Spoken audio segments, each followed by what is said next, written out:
Next, we would like to take you through some common terminology used by investors. Here you can see the common terms which we will cover in the next few slides, together with some examples. Let's start with terms related to the company value. Pre-money valuation refers to the company value before investment, while post-money valuation is the pre-money valuation plus the investment amount. For example, if a company has a pre-money valuation of 3 million, it raises 1 million, its post-money valuation is 4 million.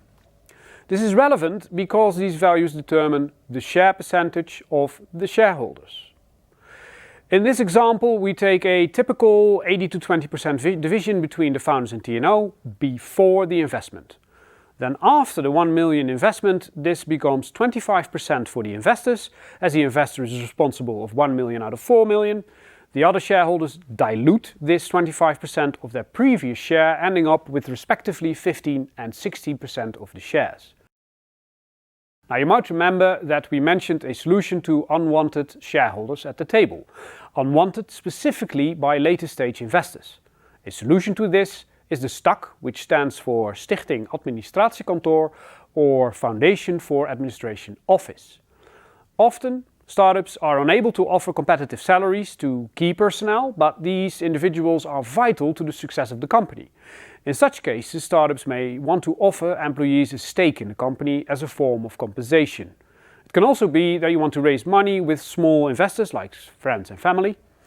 And this can lead to a complex ownership structure with many shareholders. And to avoid this, startups can establish a STAK, which becomes the direct shareholder of the company, representing the aforementioned shareholders that are now members of the STAK. Here you can see a full overview of all shareholders of example BV founded by me and Camilla. And you see that the STAK is one of the shareholders in our BV, and the smaller investors and personnel are shareholders in the STAK.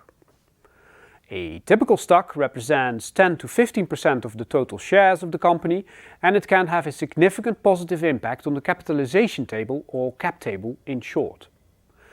We just showed you a schematic overview of all involved shareholders. You can put that into a table that looks like this, a cap table. It's a different representation of who owns how many shares and how that affects the control over the company. Cap tables can become very complex, especially when different types of shares are involved. This example of the cap table shows the impact of an investment. The founding common column shows the status before the investment. The Series A preferred column shows how many new preferred shares are issued to the investor. The right part shows the situation after the new investment and the amount of shares everyone is left with. There's also something like a SAR, meaning stock appreciation right. This is, however, too technical for this video, so we will deal with that separately in the topic Employee Incentive Plan. In our simplified cap table, you might have noticed the founding round consisting out of common shares and Series A round where preference shares are issued. So what's that about? Well, when a VC invests in a company, it usually is not aiming for a majority share, but more in the area of 15 to 30%. That means that the VC has a minority vote in the control of the company. This brings additional risks to the investment, as the common shares might decide to undertake future actions that can negatively impact the investment of the venture capital. Hence, the preference shares have additional rights. Again, this is too technical to go into depth within this video, so we will deal with that separately. Two things we will mention here that often come to preference shares. One, they usually have a veto right on specific decisions in your company, and two, on exit of the company, the proceeds are first paid to the preference shares and what's left goes to the common shares.